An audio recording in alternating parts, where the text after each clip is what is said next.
Today on the RETSY podcast, we have the amazing Libby Cohen, also a founding partner of RETSY. She joined RETSY at the very beginning. She's been critical to our success.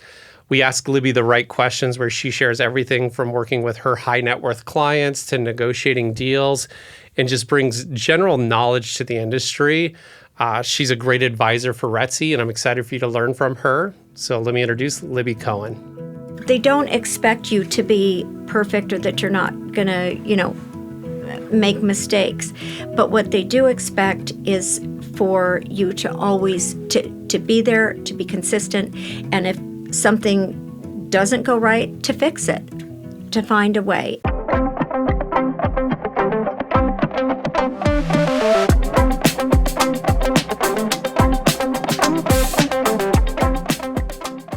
Welcome to the RETSY podcast. Today we're sitting down with RETSY founding partner, Libby Cohen. Libby, thank you for joining us. I'm excited to be here. Well, we appreciate you making the time. So we always like to start with, what did you do before real estate? Mm-hmm. Okay, well, I actually did many, many things. But I guess my real career job, I was a legal secretary, and then I went to work for a legal publisher, West Publishing, and I was a rep for them for many years. And when I got married and had my first child, I stopped working. So I was basically a stay-at-home mom.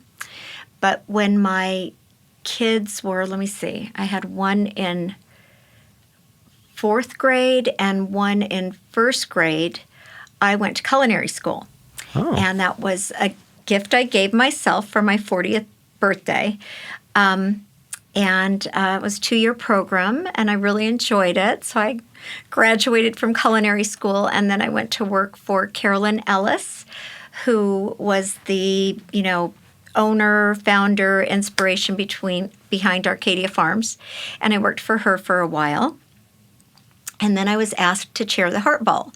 And chairing the Heart Ball is like a job. So I gave up my culinary career and chaired the Heart Ball, and finished that in 2006. And at that time, it was just like the perfect time to start in real estate. And a very good friend of mine and the realtor who sold me my first home, Nancy Nashban, asked me to come to work with her. But I made so many friends and contacts through the Heart Ball, through working at the restaurant. It was just a natural job to roll into. And for me, it wasn't a job. I mean, I loved it. I loved working with Nancy. I trailed around her and met her clients and just really learned what being a realtor was all about through working with her. That's awesome. A great experience. I didn't know you went to culinary school. I did. Very cool. I knew you had history with the Heart Ball, but I know what's entailed with that. That's incredible. Yeah, it's a big job. Yeah. It's a big job, but a lot of fun. Yeah, I mean, and a lot of agents that have smoother transitions into the industry, it's usually well connected in the corporate world, or like especially the Heart Ball. It's like they know you, they love you, they trust you, and it's like, and these are some of the biggest decisions people make. So Exactly. it makes sense. Exactly. Yeah. Yeah. So what attracted you to get into real estate? I love homes. I like to say I like all things domestic. I'm also a master gardener, which is another little fun thing I did, I think, when I was 50. So every decade I seem to do something kind of fun. Hobby. I haven't done anything yet for this current decade. I'm in my 60s, but I think it was about 50, and I got my master gardening certification because I love gardening. So I love anything related to homemaking, cooking, decorating, gardening. I love beautiful homes and I love lifestyle.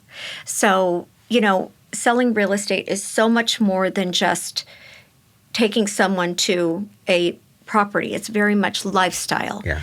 And growing up here, I feel like I really have a handle on what living in Arcadia, Scottsdale, Paradise Valley, downtown. Yeah. I think I get the lifestyle, so it makes this career job just really a pleasure for me, to be able to share what I feel like I know with my clients. Yeah. Or it doesn't even feel like work, right? No, it really doesn't. Yeah. You know, and a compliment to you, one of our first transactions we did together, I remember you brought that client through. You can remember my client was kind of a nightmare. I do. I do. That was in Lincoln Hills, Yep. I think it was. She's just like, you can't leave anybody in the house. You have to follow them everywhere. You got to do this. And the reality is sometimes part of our job is let the agent do their job, you know.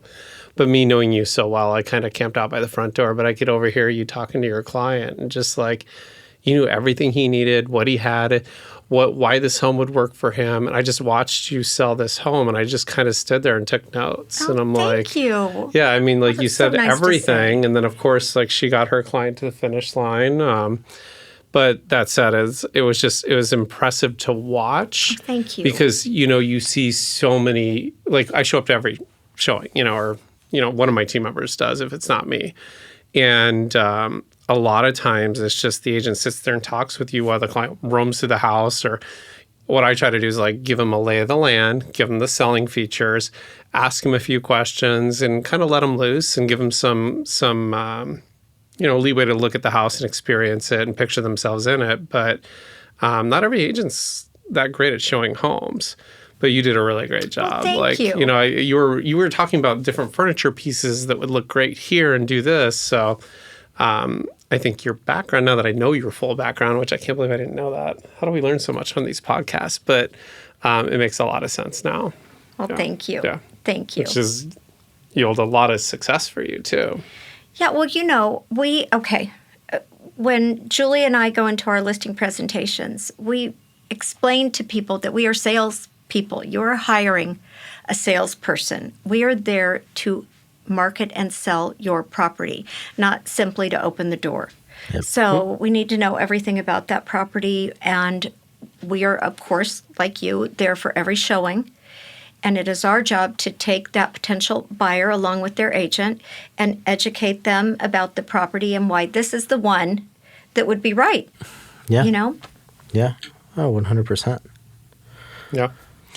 I mean, flash forward later on, the Casablanca house. Like, Yes. Like, and they are salespeople. She followed up with me nonstop. I'm like, Julie, I'm cool. I'll let you know if he wants to put in an offer. Yeah. Like, Julie would call me, and then Libby would call me. And Julie would call me. I'm like, are you guys doing this on purpose? Like, you guys were great salespeople. Thank and you. explaining that house and all the features and everything. That one almost did close. I had a client that was a little freaked out. The banks were shutting down at that time. Do you remember Silicon Valley Bank Yes. went down? Yes. And it turns out he Oh. had money there. Yes. And I'm like, dude, trust me, you're going to wish you closed on this house. To this day, he still wishes he closed on that house. A special house. It was I a mean, it great is. house. Yeah. Yeah. But I mean, just what you brought to the transaction, the way you stood up for your client, and we're friends. Thank you. You know, and Yeah. we're partners in RETSY and everything. But we each negotiated for our sides, but yet it was still so smooth up until the bank's shutting down and we had to back out of the deal. I know. It was a shame, but Yeah. It was No. scary times back then, too. Yeah. It wasn't that long ago either No. when you think about it. was that 4 But- years ago, maybe? Yeah. Something like that. Yeah. But that said, it's like, you know, in that transaction, I gained a whole new level of respect, which was already high, but even higher for you. So, Thank you. Yeah. Yeah. Thank you. Well, we always also like to ask what attracted you to RETSY? That's a good question. Because you came back in the OG days. Like, Yeah, founding we're partners still- means you joined us in the first Yes. year. Yes. When we were You still invested in the in mall. our success. Yes. There's a lot of heavy lifting when you were a founding partner of RETSY. It's not like a title that's just slapped on. So. Well, and Julie can tell you. I mean, without Julie, I'm not sure that, I don't know where I would be because And just so people know that they're listening, so Julie Rohr Yeah, is is Libby my partner. Cohen's Yep. business partner and we're the founders of amazing agent. ROCO Luxury Homes, right? Yes. Yes. So ROCO Luxury Homes is wonderful. their team name. Yep. Yep.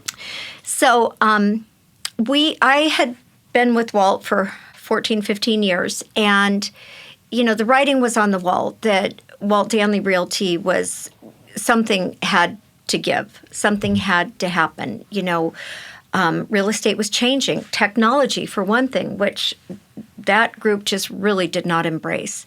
And Julie and I knew that we wanted to be more than just part of a real estate team. We wanted to have a little bit of skin in the game.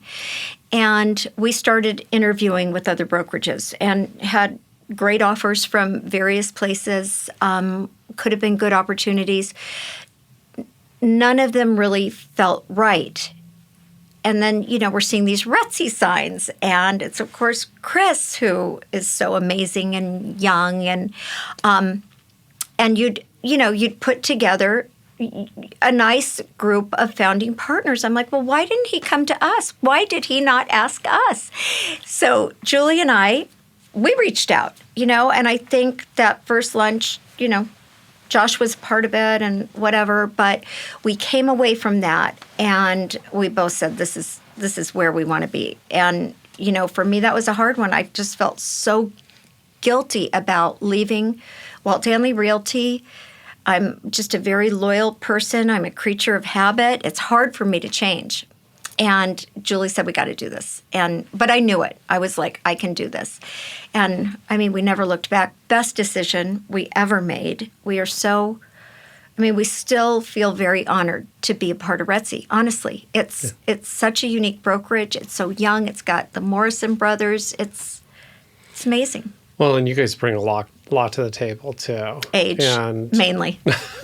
Bring the age up. Well, first of all, you guys crush it in sales every year, and you're so well respected in the industry. And I remember when I got that call, like, hey, Libby and Julie want to sit down for lunch. And I was like, wait, Libby Cohen and Julie Rohr? Like, seriously? Yeah, let's definitely grab lunch with them. Yeah, it was great. So, but that said, it's like, we were kind of we were in our infancy stage, right? I don't even know if we'd moved into the new or the building we bought. And, I have a hard time sometimes explaining tech and what we're doing and how we're doing it. But you guys were our ideal partners because it's like, all right, here's the thing. You need to understand what we do, how we do it, and all that stuff. But you don't have to be extremely hands-on. You do still have to call your clients and follow up with leads and this and that. You need to understand what's happening.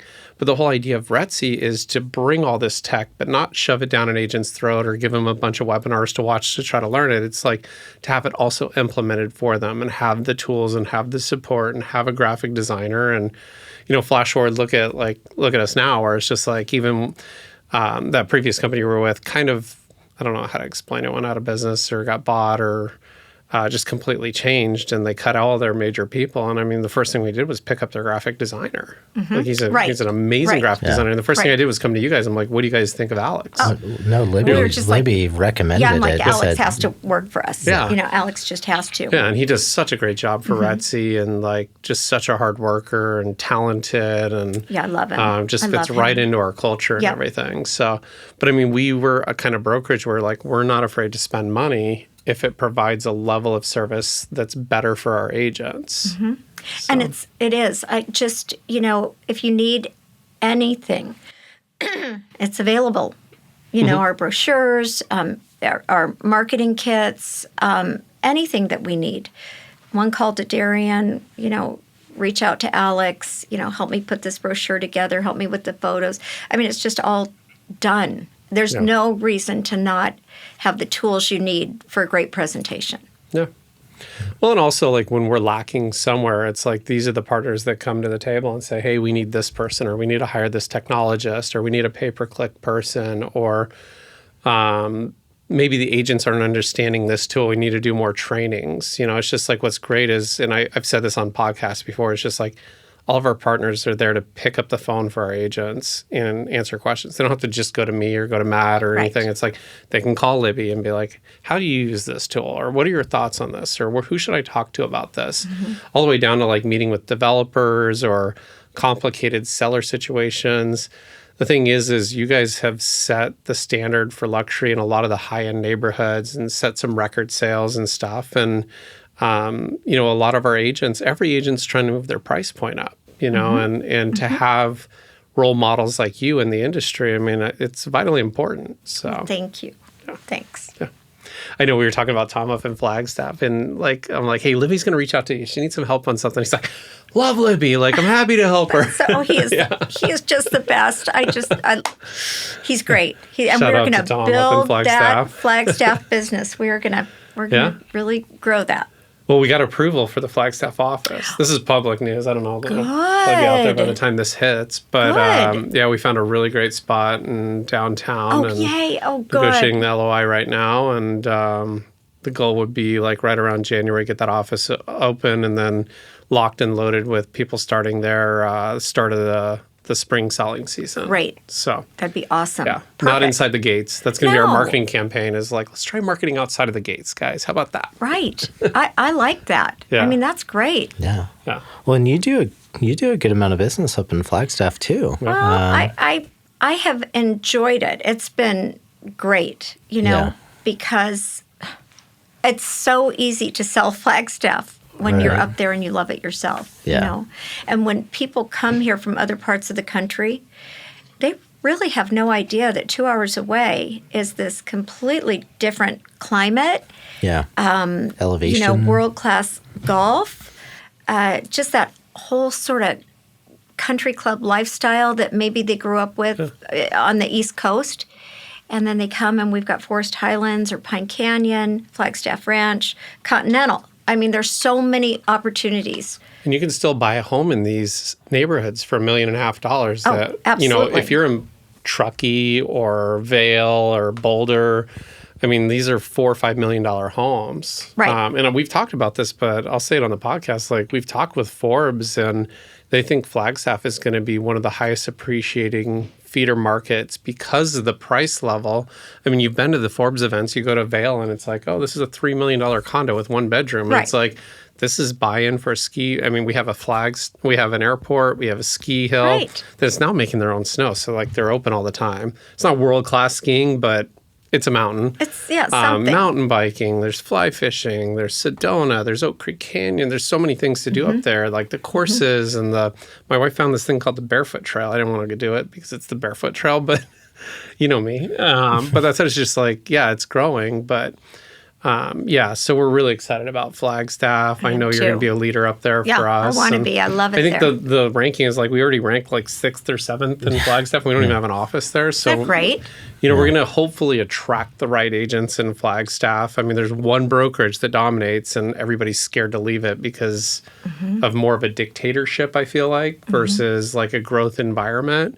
So I feel like once we bring that RETSY recipe up there, it'll be good. Oh, it's so funny though. Every time, so Libby and I both have a place up in Forest Highlands up there, and we'll see each other in the summer. And like for the first 3 times we ran into each other, Libby's like, "I'm working," and I'm like, "I'm not." Like I'm taking water out to the driving range. I'm not. When I'm in Flagstaff, I'll pick up my phone and I'll work when I need to. But I was like, Libby, it's cool to not work up here, but I know you're always working. Trying. She's like, I'm working. I'm like, it's okay that you're not. I think we got over that running into each other a few times. Yeah. Yes. Oh gosh, it's so fun though. It feels like camp for adults. Oh yeah. Are you kidding me? Yeah. Yeah. I mean, I don't want to admit how many Zoom calls I've done on the golf course up there or walking or. Great. They're so. I mean, all the people I play with, they understand. So. Yeah. No, it's like my Disneyland. Same. Yeah. I mean, think about it. You live in Phoenix. May rolls around, April rolls around, it's 110 degrees outside. You can be there in 2.5 hours. 2? I mean, Well, you drive crazy. Yeah. No, 2 hours, 15 minutes. With those new lanes. My buddy Mark, he's like, he lives in Dortaire. He's like, I can get to Munns Park in 45 minutes. I did the math. I'm like, that means you're going 103 miles an hour the whole way. He's like, only when I slow down. Oh my gosh. He's like, if you go faster than the cops, they never catch you. Oh, yeah. Well, yeah. You know who I'm talking about. Yes. Oh my gosh. We won't say his last name though, in case there's a police officer listening. Probably. Yeah, I remember one time I saw his Raptor coming up behind me on 17. I'm like, this has got to be him. Because flying by me, and then you see him hit the brakes and slow down, and then wave down the window, and then you just see him take off again. And I'm like, how do you not have 100 speeding tickets by now? That's so crazy. Yeah. I am so afraid of being pulled over. So. Yeah. Well, and Doug Ducey's a neighbor of ours up there, and he put in that flex lane now. So now it's you can get from Phoenix to Flagstaff. That's like the Audubon, though. Oh my gosh! I mean, I don't drive the flex lane; it's too scary for me because everyone's going so fast. Yeah. No. But I mean, there's a lot of reasons to buy in northern Arizona. And forget Flagstaff. I mean, Show Low, Lakeside, those areas are Lake blowing Powell. up. Oh my gosh, Page, Yes. right? Yeah. It's just Lee's Ferry. It's so great. There's so much stuff to do up there. Yeah. So Well, you're 100% right, though, too. Like, I was talking to one of our partners from Leading RE who had a referral for Show Low. And they were asking, they were just kind of asking, like, isn't it all desert there? Like, this photo doesn't even look like, or this listing didn't even look like it's Arizona. I was like, no, like, it's completely different. I mean, there's so many different parts of Arizona. It's an incredible state. Somebody from, I forgot, Georgia, South Carolina, I forgot where they were calling from, but, like, her impression was Arizona's just dry desert, flat. Not at all. Not at all. Nope. nope, you can get 4 seasons with a 2-hour drive. Yeah. In fact, my mom had her sister in town from New Zealand, and I'm like, you got to go up through Sedona, go through Oak Creek Canyon, right. stay See at the my place in leaves. Flagstaff. Did they do it? Yeah, they did. Good. Yeah. Oh, good. Yeah, and Good. Kelly and I were up there. I forgot what week that was, but I mean, the leaves in Forest Highlands had already changed. I mean, Yeah. they're all yellow and red, and it was beautiful. There's just this short window. Mid-September. Like when you go up to Snowbowl and do the Aspen Loop, when the leaves have, and it's so gorgeous. Yeah. So gorgeous when the aspens, do their thing. Yeah. Oh, yeah. That's what it's called, the Aspen Loop. The Aspen Loop. It's Yeah. just a little 2.5 That's where I was mile, telling you I guys you think. need to do family photos. Oh, Like, yes. yeah. Yeah, we Gorgeous. did them there last year. Did you? And just beautiful. Yep, we just did those last week. Not You on have the people Aspen listening to Loop, this but- podcast writing all these things down. What other goodies we Exactly. have for people? Well, all this Flagstaff talk, I don't know if Libby heard. Did you hear that Chris won the Ponderosa golf tournament? Did hear that. Congrats. Wow. Yes. That's Yeah. huge. Kelly won't let me sleep with the trophy anymore in the bed, so I've had to move it to the That is office. so huge, though. What a great win. Like, yeah. It's amazing. Yeah. No, Yeah. the best part though is like we were playing some really good golfers. Like I'm like a 12, Scott's like a 9. We were playing a +2 and a 1 in this shoot off, and they're only like 10 feet behind us. And like Scott and I were having a good time, like hold my beer, and like these other guys were dead serious, and yeah, we pulled it off. That is so Yeah. amazing. Yeah. So I'm negotiating with Doug right now where we're going to put my statue. Like I can't decide between hole 18 or hole 9, but like he's like, if you pay for it, I'll place it. But he doesn't know I'll follow through on it. Oh, that is hilarious. Well, wherever it gets the most. So Yeah. I've never won anything in golf, so this is a big deal. It's a huge, big deal. It's huge. He makes fun of me. I'm not making fun. It's just, It's big. Did I show you the trophy when you were over last time? you did. You Yeah. did. You Yeah. did. Yeah, of course. Super proud of myself that day. It was like, made 20 shots in a row. Well, it's amazing. It doesn't happen. it's very cool. Yeah. Very cool. Yep.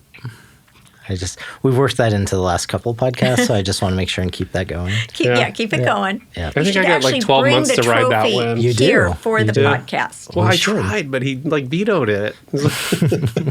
We need to see it. My favorite was when we were walking out of the Broker Open. I forgot who you were talking to, but you're telling them the story, and I I had said, to win a golfer. I think it was Aaron Dank and Christian Oh, yeah. DeAngelis. Yeah, you were telling them, and I said, with all seriousness, like, you won the whole thing, and you're like, yeah, I did. Like you hadn't told me, and I had heard it about 12 times by then. So Okay, got it. it was definitely sarcastic, but Chris is just so enthusiastic about it. Like, yeah, I did tell you.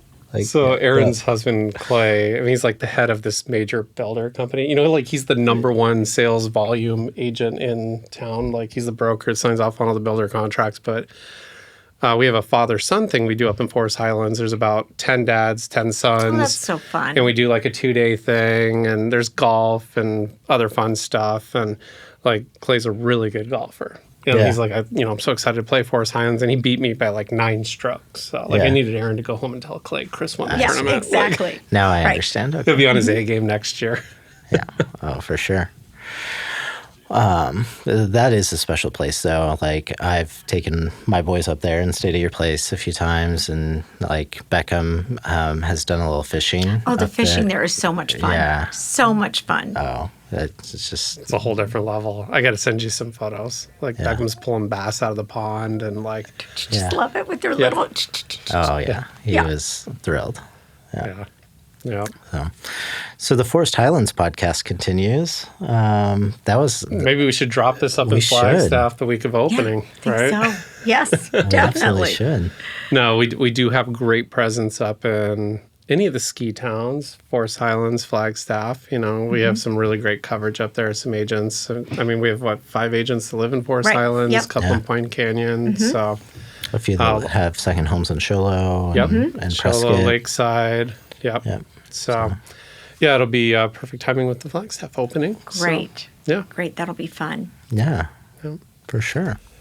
So we talked. Forward in time or back in time? Oh, I yeah. love that question. I'm kind of curious to see what Libby would say. Though. Uh-oh. Yeah. So we love to ask this time machine question. Okay. And so you have a magic time machine, and you can either go forward in time 10 years or backwards in time 10 years. And you get to talk to yourself for 1 minute. Which way do you go? And then what do you tell yourself? Or ask yourself? Well, I think I don't get to stay back there, do No, I? just 1 minute. You're there for Darn. you're there for Darn. 1 minute. And so minute. so if you go back in time, you could give yourself advice, or if Yeah. you go forward in time, you could ask yourself No, questions I'm and come back to I'm for sure going to go back in time. yeah. And I am going to say, just have more faith in your abilities and the universe. Don't be so superstitious, so worried about what might or could happen. You got to go for it. You got to kind of stretch and get out of your comfort zone a little bit Yeah. if you really want to make it to the next level. Yeah, I think that's what, because I just feel, none of us want life to race by. Yeah. I mean, we do not, we're all just hanging on to every day because you don't know what comes next. Yeah. And, I have said in my life from about 30 on, every decade just keeps getting better. And I mean that very sincerely. I mean, would I like to be in my 50s again? Yeah, for some reasons, but I love right where I am now because I've learned so much from every experience. I just wish I hadn't always been so worried about not doing things right. Yeah. I don't know. Yeah. I like that. I like that. Yeah. Yeah. Yeah, it's just a lot of people focus on trying to do everything perfect the first time. And it's just Yeah. like things just kind of work out. I mean, I joke, but I don't joke. I mean, Sydney's in the room. She knows how this goes. Like, there'll be like this major fire that'll just happen, right? And I'll get sucked into this fire, whatever the situation is, diffusing it, this and that. And let's just say I'm busy with stuff. And it's like you give it about 4 or 5 hours. It just kind of usually works itself out, like without me even having to get involved. And then I started thinking, like, what if I would have gotten involved from the beginning? Would have been better or worse? Right. It's just like you just give it Insert some yourself. time. It's like, Yeah. Yeah. but I always kind of joke that things just work out for us, but they do. They It's like they do. Yeah. Things weed themselves out. And we've had some stuff happen this year at RETSY where it's just like, it's the best thing that could happen for RETSY. And like major changes in our industry, changes in our brokerage and how we're doing stuff. And, like the tools find us. Sometimes we find the tools, like the agents find us. It's just, it's been great. Like I had a really great conversation. Obviously, can't say the name or the brokerage, but we had a lunch with an agent who does about $38 million a year, and just kind of like is looking for something different. We immediately like, okay, well let's research her, right? So I go and pull up her website, and it's like you click on every link of her website, it goes to some other agent. I'm like, well, that's kind of a red flag. And then all the research I could find goes to some other agent. And then when we sat down with her, she's like, well, I'm just looking to increase my business. I'm like, I turn my laptop around, like, let's start on your website. Click on anything. Right. And see what happens. Wow. And it's just like we've seen a lot of that this year, and a lot of agents approaching us that are RETSY caliber, So, Good. yeah. Good. Yeah. Keep bringing them in. Yeah. For sure. Yeah. What you were talking about kind of reminds me of something I heard on a podcast. I'm probably going to butcher this, but I'm going to give it a stab anyways, on like how not to dress rehearse strategy. And Right. if you spend a bunch of, basically kind of the punchline or the moral of the story was, if you spend a bunch of time worrying about the worst case scenario, you basically go through it twice, because you're going through all that worrying about it. And then if it does happen, then you have to live it. Right. And so it's kind of like, just acknowledge that, hey, the worst case scenario thing could happen, but the more time you spend dwelling on it makes you live through it twice. I probably butchered that. No, but I don't know if that makes sense. But I completely get it. yeah. Yep. All right, so we got Libby Cohen in the chair. I'm gonna let me think of a good question. Okay. You deal with a lot of high net worth people Yes. in difficulties. So tell me, what have you experienced in working with higher net worth people? Sophistications, like what have you learned over the years? Like, let's just say I'm an agent, I want to move my price point up, and I look at all these awesome sales you've done. What kind of advice could you give me? Honestly, it is just as easy to sell, a $10 million house as a $500,000 house.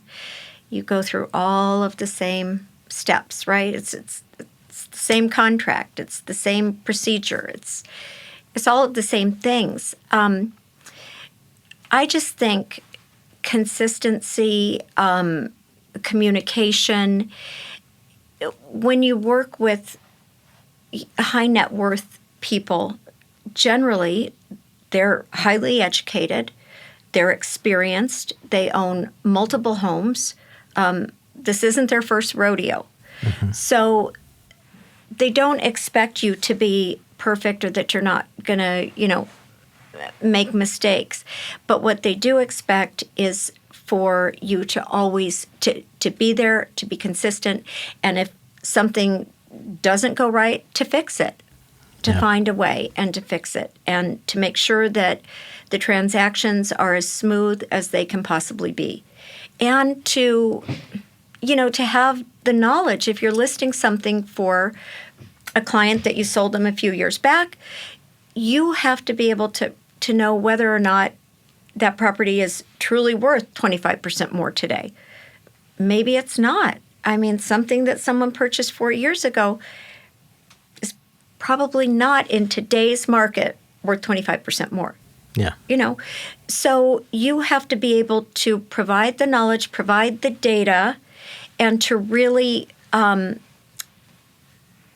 guide and educate. That's our job. That's our job. Not to paint this, rosy picture of, oh, yeah, we can get X dollars. But that's not reality. I mean, you're there to represent these people with honesty and integrity and knowledge. Boom. That's our job. Yep. Yep, That's very well said. that's great. And I feel like a lot of agents kind of fall into that trap of telling the seller what they want to hear. Well, we all do. Not We all what they do. not what they need to hear. Right. Especially around the terms of pricing, or even down to things like things that sellers could do to make the home show better. Yeah, it's almost refreshing when you walk in and you talk to a seller and you tell them exactly what you know that nobody's told them, and you actually have the guests that actually do it, whether it's a pricing recommendation or removing specific art pieces or changing the furniture around or like getting your house cleaned. Right. Like, is this how you show your home? I remember Right. saying that. Like, Right. Chrissy was going to crawl out of her skin one time. But that said, it's just like they respect it, and they look to you for your expertise. So, Right. Any tips for having those difficult conversations with sellers on price or? Well,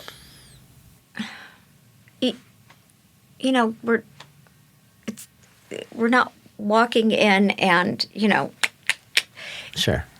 there is just a way to, I guess, try to use a little bit of grace in any conversation. Yeah. And to understand that sometimes what you think based on your experience and knowledge, right, may not necessarily be exactly what that client wants to hear at the moment. So you work with them. You work with them. It's never, and I told you so. It's, okay, let's try it. Yeah. Let's see what happens. Yeah. One thing that is really true, you can always come down in price, right? can always come down in price. Sure. It doesn't look real good to go up. But, our job is to also be flexible, to work with our clients, to, be by their side and try whatever they may want to try. Yeah. And if it works, great. And if it doesn't, then, we gently do whatever we need to do.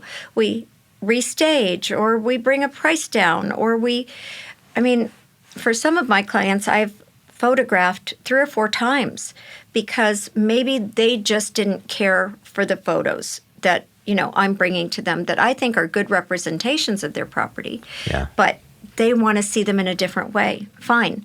I just really feel like the investment we make up front, whether it's, and it's always financial because we're paying for these things, but it pays off in the end. We hope that these relationships are long-lasting, that it's going to be more than just selling one home, that we're going to be in it for the long game. Yep, for sure. Yeah, completely agree. It's funny you say that. I've reshot a house 4 times on photos, and then you got to redo video too, which that's always fun. Yeah, exactly. Yeah. But it's just having those conversations, and my favorite thing to say to a client is like, look, I'm going to take my Chris, your friend, your friend hat off, and I'm putting on Chris, the realtor hat. Like, let's have a candid conversation.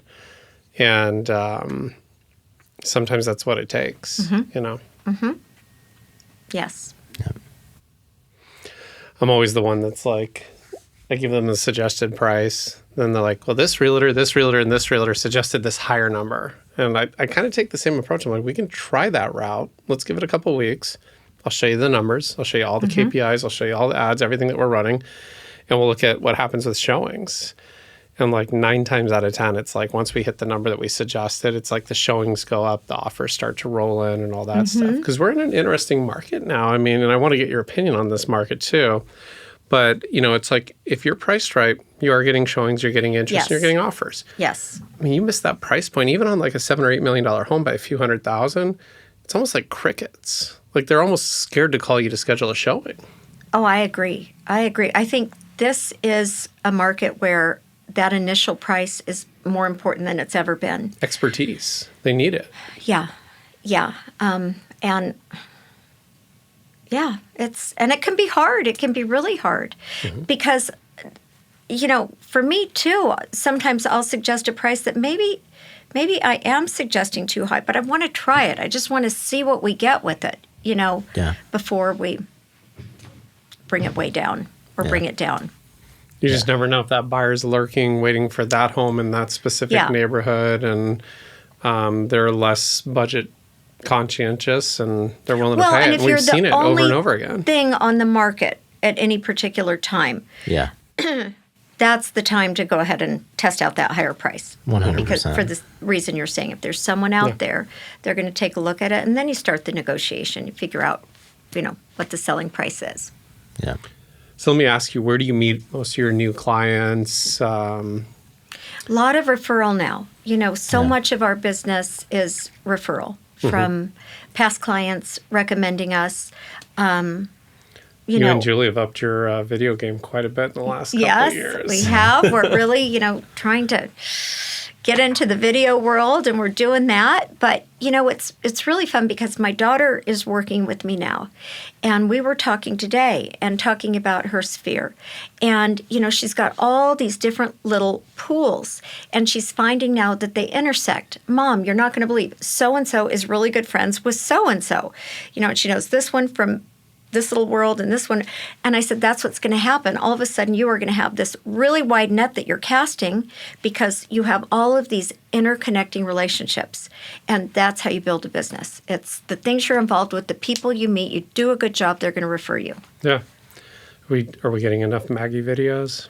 We need more. We need more Maggie videos. Yeah, Maggie, I know you're listening to this and we're coming for you. Like, we need more Maggie videos. We do. This is how your friends in your sphere know that you sell real estate. It gives you relevancy. It's like, I know clients that bought homes from you 8 years ago probably saw that Valentine's video or the Halloween one or this and that. Yeah. And it's like, and it's catchy, it's top of mind, and then they think of you, right? And like, the AdWorks thing that we talked about several times, it's like, it's how you stay top of mind is like they need to see those ads and relevancy. If they're not seeing you, we did a podcast with John Mark. He was like every 17 days. I was like thinking, well, God, they at least need to see every week or every 2 weeks to have some sort of relevancy and to think of it. It's funny. I'll run into people like Arizona Country Club or something like that. And it's like, I haven't seen anything social, anything online. And it's like, they're completely off the map. And I'm like drawing a blank on their name. And then it's like, okay, it comes back to me. But, it's like, and then, you flash back 6 months ago, they had a bunch of stuff on social and this and that, or maybe they had a family event where they stopped doing it. But it's like, it's funny how that stuff works. But we're in an industry where if you're not top of mind, they think that you're retired or you stop selling or you're out of it. So, yeah. 100%. You can't be a secret agent. Yeah.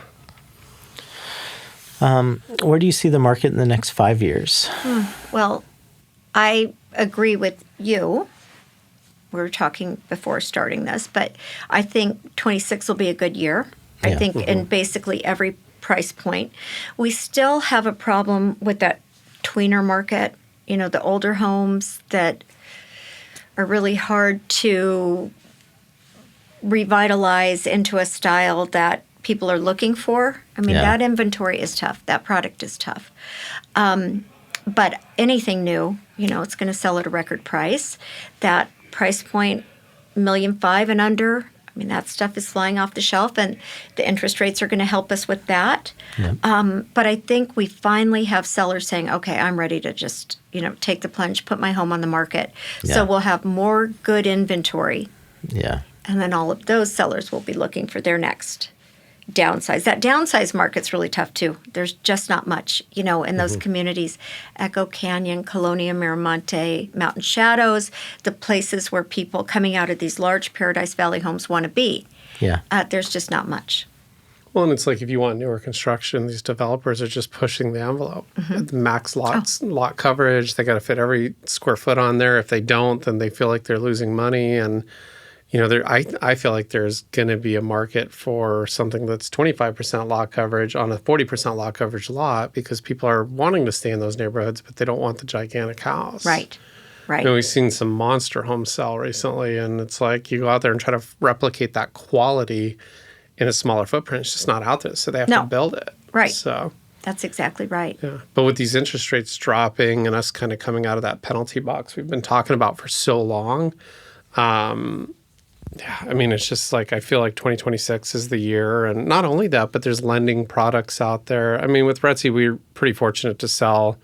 We are, by the way, we have this whole campaign coming out. We're number one in Arizona for highest average sale price for brokerage over $1 billion. Oh, good. We also have the highest amount of volume per producing agent than any other brokerage. Oh, that's great. All the KPIs we care about, like we're number one in, which is important, for the brokerage. But what I was getting at is we have a lot of cash buyers, right? Oh, yeah. And that's great. That's how we've been so successful over the last 3 years when interest rates are really high and expensive. But when interest rates drop and people feel comfortable letting go of the 2% interest rate to take a 5.5% interest rate, not that they're there, but actually on the ARMs, they're in the high 4s, low 5s right now on the ARM products, right? The $200,000 house buys a $500,000 house. $500,000 house buys the $1.2 million house. $1.2 million house then buys the $2.4 million house. It's kind of a trickle-up effect, and we see that in pretty much every market, but I kind of feel like the under $800,000 market in certain neighborhoods and outskirt areas have been kind of in this extreme penalty box where they're locked to an interest rate, so they don't want to move. When we see that start happening, you better buckle in. Yeah. Well, and I think interest rates be damned in a way. Like sellers, like life happens, at a certain point, the seller wants that people are going to make decisions to go ahead and move and let go of that rate just for quality of life. I agree. It's a sleep tax, a luxury tax, whatever you want to call it. It's great to have a 3% interest rate. But if you're unhappy in your home, life goes on. Right. If you use the analogy of like the gas at the gas pump, it's like when it goes up, it just takes a while for people to get used to it. I feel like we've been seeing a little bit of that this year too. Yeah. Yeah, and it's just like I look back at these developers I'm working with, and it was like, God, it was so hard to get them to agree to buy dirt in certain neighborhoods for $1 million, and then it was like $1.5 million was so expensive, and then $2 million was so expensive, and now they're like, do you have anything under $3 million? And it's like, It's insane. what world are we in? Right. Like, I mean, Right. I don't know. I like to follow that Trueflation site that Bradley always tells us about every Tuesday morning on our RETSY rendezvous calls, and we're going over all the economics, and it's like, Trueflation's got us at like 2.3 or 2.2. No matter what the news says, like that's kind of my go-to because they aggregate data from multiple sources, not just the U.S. government, which is not pumping out data at the time of this recording. But that said, it's like it doesn't feel that way. You know, it's like, I mean, we were in Alaska recently, and I was looking at pricing, and that's kind of like extorted because, I mean, to get an 18-pack of beer to Alaska costs money. Exactly. Everything's more expensive. And you go up to like King Salmon, Alaska, and you're paying like 4 times the price. But that said, it's like just across the board. I mean, everything's more expensive. And I was joking with Matt, but when I like filled up my car for the first time, gas was 88 cents a gallon, right? And it went over $1. It took me forever to like wrap my head around it. I know. And then that went up. And then it's just like you look at pretty much everything. It's just more expensive. I mean, Chick-fil-A, a meal's $14. Oh, no. I know. And I'm a coupon clipper. I love to see what percentage I can save, Safeway. Yeah. So Wednesday night, the coupon comes out, and I'll be like texting my kids. I'm like, okay, Starbucks coffee is going to be $7.99 for a 12-ounce package. You have got to go tomorrow and stock up. The things that I love, Starbucks, Ben & Jerry's, great bread. When that stuff's on sale, it's like, okay, I'm going. Yeah. The thing is, in the history of your life, you ever seen prices really go down? No. They don't. No, they do not Things go just down. go up. I mean, right. Labor goes up. I mean, we were framing houses with really high-end framers, and a high-end framer made $20 an hour, right? Mm-hmm. Now it's like you can't even get guys to show up for less than $60 an hour. Well, and that was only 3 years ago, mind you. No, we need skilled labor. That's what we need more We than do. anything. But that said, it's like labor goes up, people are paid more, they're willing to pay more in Yeah. pricing. Pricing goes up, and real estate's one of those assets like gold and silver that goes up with inflation, and you can live in it, which is nice. Yeah. Although, like one of my biggest mentors in business and real estate, Robert Kiyosaki's like, your house Dad, is poor dad. Your house is not an asset. Like if it costs you money, right? So you got to have the investment homes. But I can tell you from buying investment homes, even when home prices tanked, my rents went skyrocketing. So I just held on to Amazing? stuff, and Yeah. the longer you hold on to it, right? Yeah. No, you've been very smart. But that said, it's just like I feel like with our market, it's going to continue to go, and we're going to reach new price points. I mean, I somebody called me to get a price opinion on something that was over $2,400 a foot the other day, and I'm just like, mentally, like, am I even there yet? Yeah, Like, can I give I know, advice that's, on this? like, so but it's crazy. there. Yeah. I guess. So Yeah. It's been a wild ride. That's for sure. We're getting close on time. Anything else we want to pull out of Libby Cohen while we have her in the hot seat? I don't know. I think I asked all the questions. I Got it pretty well covered. Yeah. I think Anything I got else it you well want to covered. share? No, just how happy I am to be here in this moment. It's all good, and we're so lucky. All of us.